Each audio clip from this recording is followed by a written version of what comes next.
Alors il est 8h passé de 17 minutes on espère que démarré nañu synchronisation bi à la rajo ñu ngi nuyu suñu auditeur bu baax a baax di leen déwénati di leen wax ne yéen a ngi ci réveil bi li ñu dabu nag ci liggéey bi bokk na ci l'invité actu Xoxaan donc tey fas yéene dalal ki lay di Omar Dramé nekk coordonnateur du collectif interministériel des agents de l'administration sénégalaise monsieur Dramé ñu ngi leen nuyu baax a baax di dalal ci réveil bi. maa ngi leen di fay di leen di remercier ci invitation bi di gërëm seen téléspectatrices ak téléspectateurs yëpp di nuyu donc tous les agents de l'administration au niveau des interministériels ak au niveau du secteur primaire fas yéene rek donc sekk ak yéen laaj ak tontu par rapport donc ak actualité je pense que dinañu aborder donc ay thématiques sur le secteur primaire sur l'administration. Donc ma déglu leen rek seen laaj pour andi si ay tontu. Inch'Allah alors yaa ngi fi ak Xoxaan donc Xoxaan bonjour. Aïcha. déwénati. fekkee de. baal ma àq. baal naa la baal ma. waaye yaa ma war a baalu nag. amiin yaa sonal nga ma trop. amiin amiin. baal ma bu baax a baax waaw sonal naa la nag. baal naa la tamit baal ma àq. baal naa la yal na yàlla boole. baal j'espère que fête bi ça s'est bien passé. waaw macha allah. alhamdulilah neexoon feeñ na ci yow.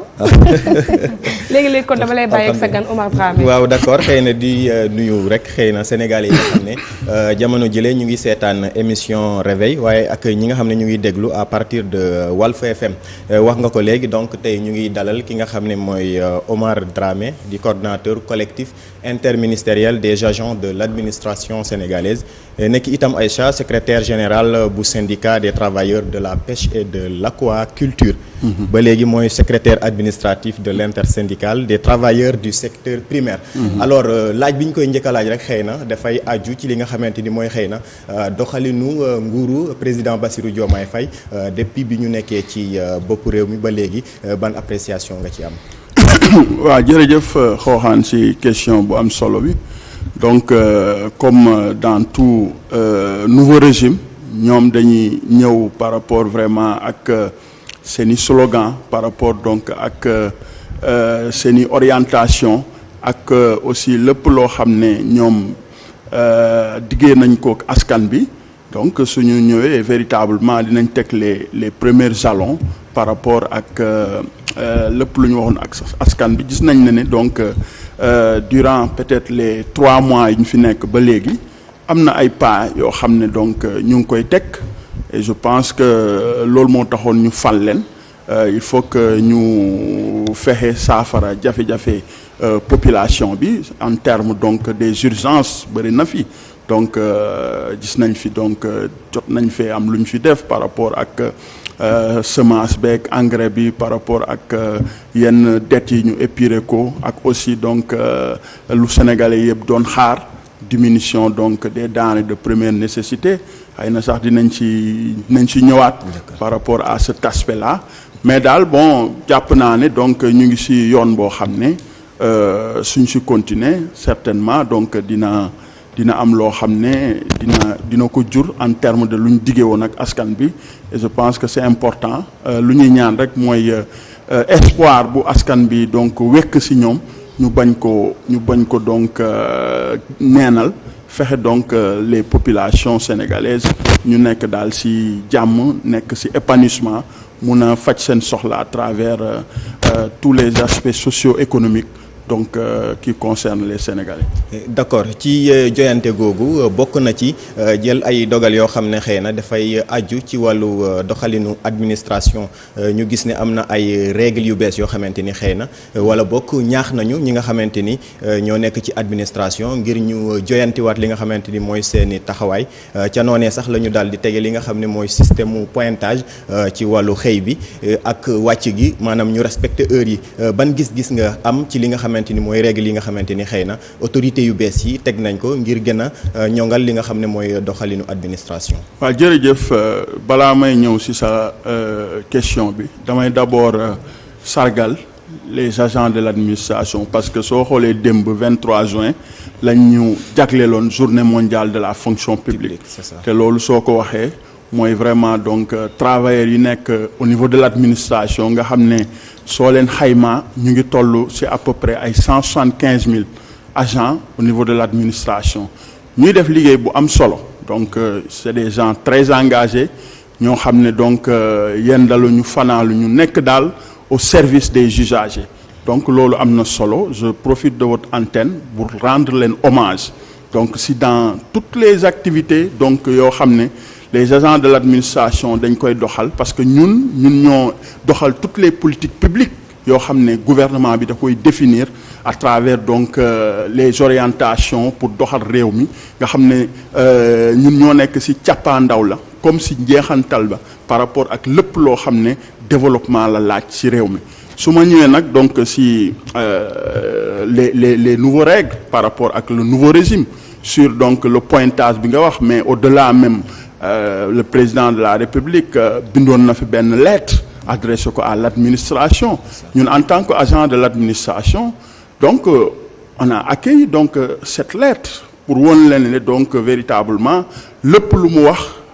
ñun dañ ciy tënku te d'ailleurs sax donc ñun dañ ci doon tënku dans la mesure où les agents de l'administration parfois dañ leen di taxer certaines donc mots yoo xam ne c'est pas eux parce que sacrifice bu ñuy def pour le développement de ce pays donc loolu képp koo xam ne jege nañu dem au niveau de la source dina gis ne donc véritablement nous sommes des agents yoo xam ne exemplaires nous sommes des agents donc yoo xam ne sans exempt de reproche. Maintenant nag on peut dire que dans tout corps de métier il y a des brebis galeux xam nga loolu mënta ñàkk mais soo jëlee dans la globalité xam nga donc les agents ont toujours respecté leur travail. Ils se sont toujours sacrifiés pour vraiment donc administration mun a performante mun a jëm kanam. Pointage bi ngay wax loolu yàgg na fi donc c'est-à-dire am na. est-ce que ñu ngi ko doon respecté tamit. waaw c'est-à-dire donc am na yenn services yoo xam nga pointage aussi ça demande aussi donc ay maanaam ay mécanismes. yu ñu war a teg ay jumtukaay. parce que munoo ne donc da ngay ñëw pointer les gens te tegoo ay jumtukaay yoo xam ne véritablement dina mun a adopter à cela au niveau de la fonction publique donc. Surtout coow li foofu la jóge woon le nouveau ministre Olivier Boucal ba mu ñëwee gis nañ image yu ñu jëloon muy teg donc sa pousse par rapport donc ak machine yu ñu fa installé woon te loolu c'était depuis le temps de Mariama Sarr amoon na fa. Maintenant un ministre su ñëwee pour mu mun a accéder dans son bureau il faut que mu mun a donc jël empreinte xam nga en tout état de cause nous sommes des agents de l'État. Les règles n'est-ce pas au niveau de l'administration c'est clair les textes da ngay xëy 8 heures wàcc donc 17 heures maintenant nag am na yenn service de l'État yoo xam ne ñooñu mënoo leen def loo pointage parce que. comme ban service. waaw xam nga donc am na ñoo xam ne c'est des services techniques yoo xam ne ils travaillent 24 heures sur 24 su ma jëlee dans le cadre du secteur primaire mooy donc pêche par exemple nga xam ne ñoom. si wàllum exportation produits halieutiques yi la ñuy nekk nga xam ne avion amul heure ñoom ils sont tout le temps au niveau de l'aéroport pour certifier donc le produit bi mun a génn donc au niveau donc de l'élevage aussi xam nga donc c'est des gens yoo xam ne à tout le temps ay xaaju guddi dañ leen di yee par rapport à des problèmes yoo xam ne dina am si wàllum sàmm ji xam nga si wàllum mbéy bi aussi pour vous dire que ne yenn service de l'État yi mun nga xëy 8 heures c'est tout à fait normal comme au niveau des hôpitaux parce que quand même les malades ne doivent pas attendre mais cela n'est pas aussi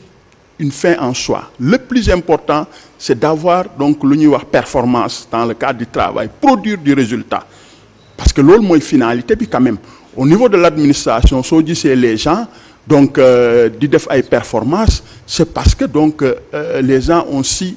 s'adapter par rapport donc ak les tâches yu ñu leen confier nga xam ne loolu dañ koy exécuter en temps réel am na ñoo xam ne dañuy toog au bureau. gestion axée sur le résultat nga bëgg a wax quoi. waaw effectivement xam nga am na ñoo xam ne dañuy toog au niveau du bureau ba ay 22 heures 23 heures am na ñoo xam ne sax donc dañuy jël les dossiers yóbbu ko seen kër. pour mun a continuer le travail pendant des heures tardives parce que quand même autorité ministre ou sa kilifa su la joxee liggéey boo xam ne yow tàmbale nga ko bureau donc vraiment mun nga nekk foofu pendant des heures wala nga dem sa kër doo sax nelaw yeggali ko en tout cas les agents de l'administration dans leur globalité dans leur majorité donc dañuy sacrifier wu malgré les difficultés parce que quand même ñun on a adopté la lettre du président donc toutes les orientations qui ont été données par rapport vraiment à une administration performante ñun ñu ngi ci modernisation de l'administration ñu ngi ci mais dafa am aussi lu ko war a jiitu te loolu aussi je pense que dinañ ci ñëw au cours du débat loolu aussi am na solo pour que vraiment véritable. dama ko bëggoon laaj ci effectivité. waay c'est ça.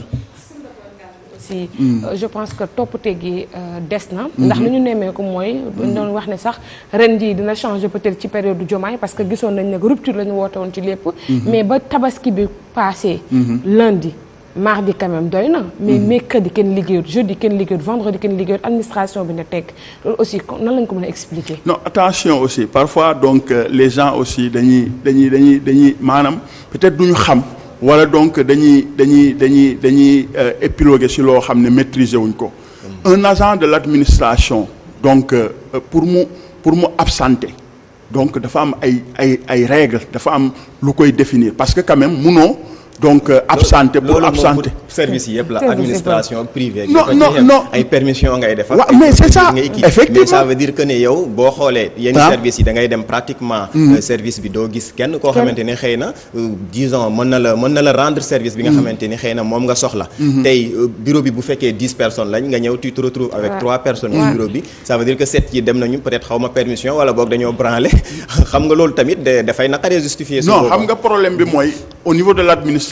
saa yoo ñëwee di nga fekk donc continuité du service c'est ça le plus important maanaam lu baaxul mooy nga ñëw ci service boo xam ne fekkoo fa nit même si nekkee dans le service il y a 10 personnes nga ñëw donc fekk fa 3 ñoom mun nañ la régler sa problème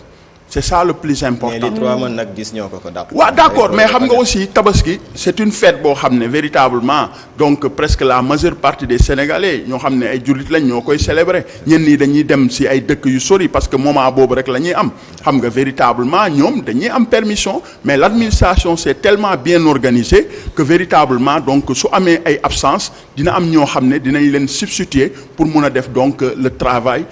au bénéfice donc de l'usager. Peut-être pour terminer chapitre pointage bi est-ce que ci ministère yi règle pointage yi disons est-ce que c'est effectif. am na ci ministère yoo xam ne c'est effectif mais am na yoo xam ne c'est pas encore effectif parce que si on prend le cas des sphères ministérielles de Diamniadio nga xam ne y a 19 ministères qui sont là foofu pointage munu faa am parce que problème bi mooy dañoo délocaliser donc des ministères la majeure partie de ces ministères ils étaient en ville ñu jël leen yóbbu leen donc Diamniadio ñëpp xam nañ ne Diamniadio àll la le transport c'est compliqué il y a seulement le TER et le péage donc les agents mënuñu donc quotidiennement assurer jël TER bi nga xam ne 1500 aller 1500 retour loolu salaire yu ñuy fay mënu koo gàddu la restauration aussi minimum un plat à Diamniadio ça coûte 2500 donc tel état bi 1000 francs rek la subventionné le transport par rapport ak bis yu état affrété doyul léegi bis yooyu noonu dañuy jóg donc ay 5 heures du matin les chauffeurs nekk di def donc rotation xam nga balaa ñuy àgg Diamniadio pour mun a dem ci compartiment yëpp donc ça veut dire que y a des difficultés mënu ñëw à 8 heures donc suñ bëggee au niveau des sphères ministérielles de Diamniadio nit ñi mun a xëy à 8 heures il faut que donc ñu teg les conditions déjà conditions yi mooy augmenter les bus xam nga fexe donc ba le TER ñu subventionné ñu ko donc permettre am des tickets de péage mais loolu yëpp su amul comment les gens malgré les efforts que les agents fait teel a yeewu parfois sax dañuy agresser suñu yenn travailleurs yi le fait que le teel a yeewu boobu noonu y a de l'insécurité di xaar bis bi donc yooyu yëpp aussi vraiment war nañu jiital les conditions avant ñuy wax donc le point. mais monsieur Dramé tamit gis nañ ñun sénégalais. ma jégalu ci ñi ma ko sañ a wax dañoo xaw a bëgg lu yomb. gis nga li ñuy bañ nii wala di ko diital naan ay transport ak teel a yeewoo peut-être di pattaag c'est parce que dafa amul leen tënk rek ñun ñu di wax ak yow on se réveille tous les jours à 4 heures du matin. te chaque jour 6 heures ngeen jàkkaaru ñu seetaan. c'est parce que dañoo tënku ci lenn. buñ ko deful daan teg suñu kaw. te tamit dañ koo signé ne dañuy liggéey. tey boo demoon bitim réew tey di nga xuus neige. glace ga dina taw sa kaw. te di nga yeewu fajar te dem liggéey des fois sax nga accumuler 3 boulots.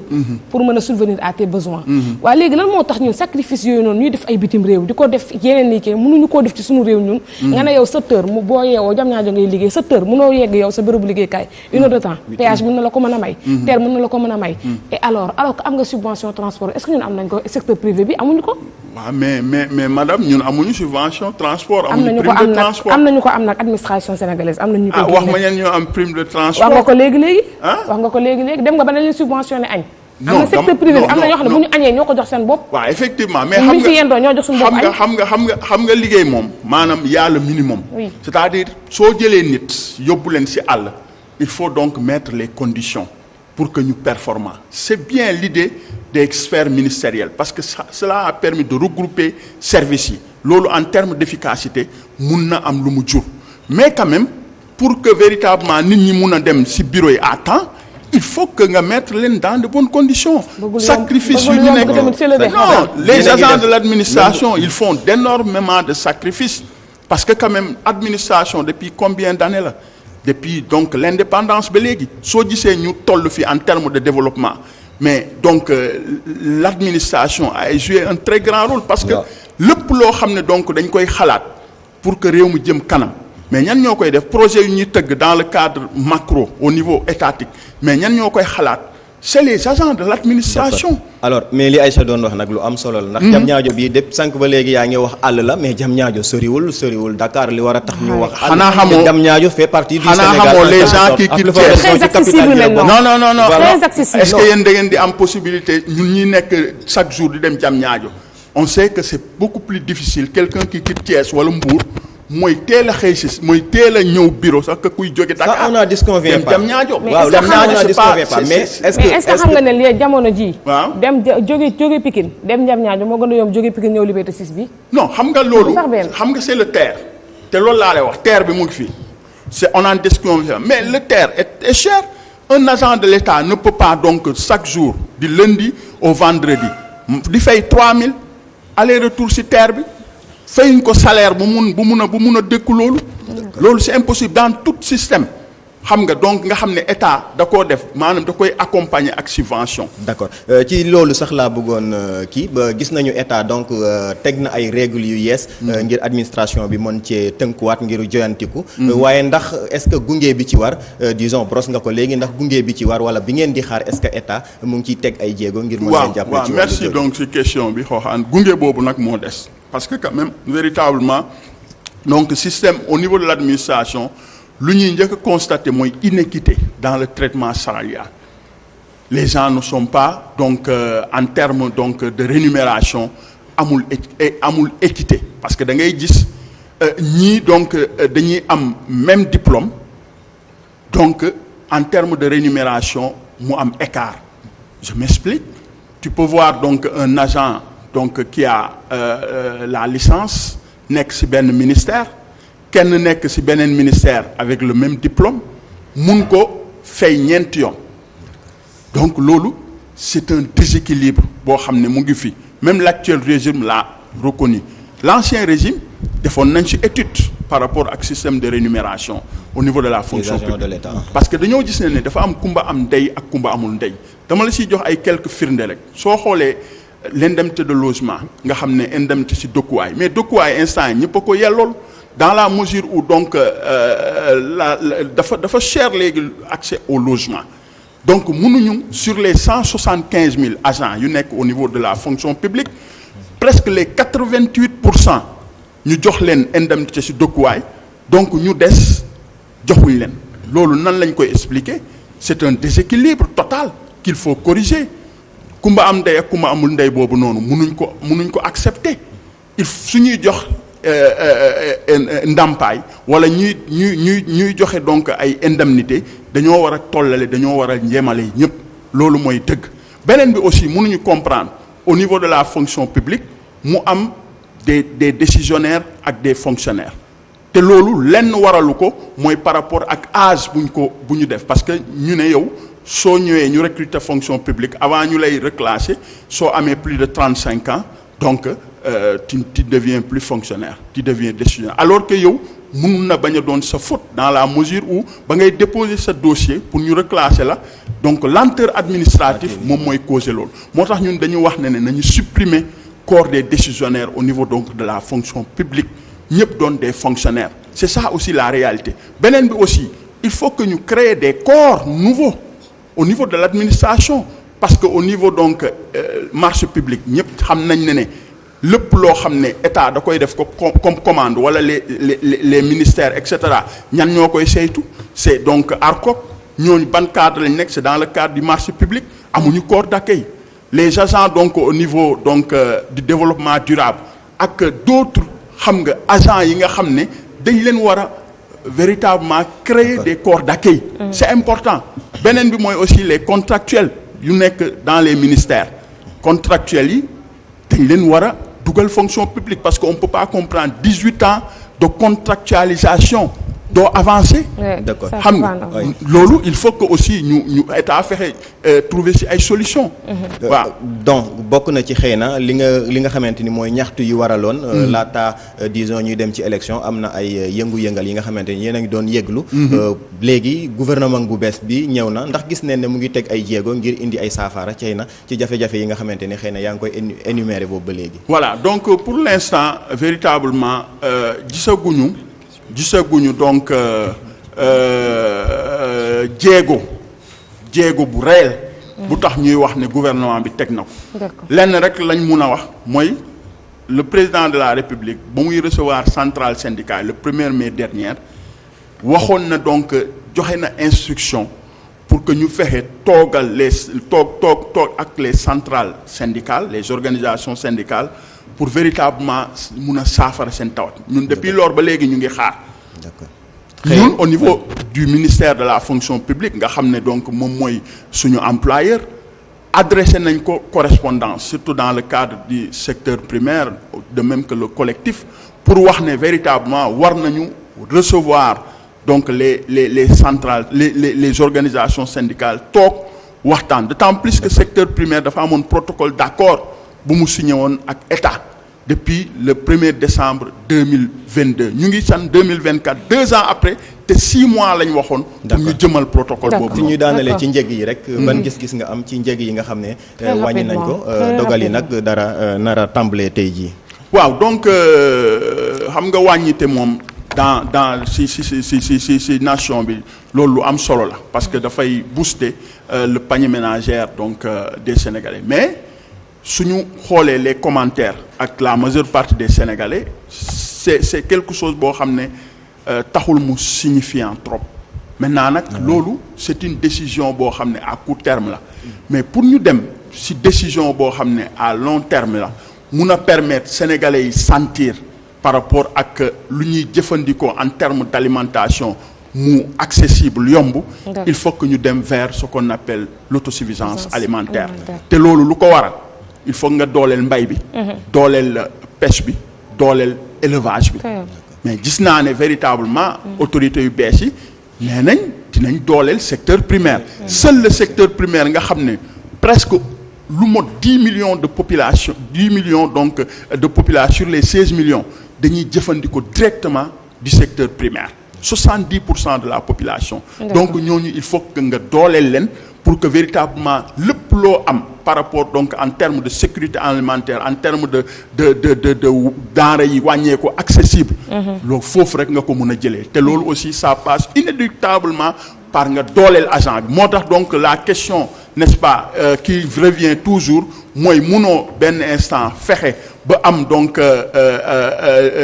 en termes donc li nga bëgg ci Sénégal te yow ñu koy liggéeyee ñu ciy liggéey ñu tax loolu am il faut nga dooleel leen te loolu dooleel boobu nag ñun ñu ngi koy xaar di xaar état bi woote pour que véritablement ñu mun a fexe donc dem sur le nouvel bu baax a baax Omar Dramé ci teewaay bi waxtaan bi aussi amoon na solo ci wàllu administration sénégalaise jaajëfal tamit Rohan suivi bi amoon na solo rendez-vous demain incha allah jaajëfal tamit li ñu doon teewlu léegi dañuy dem seeti ji la chronique du jour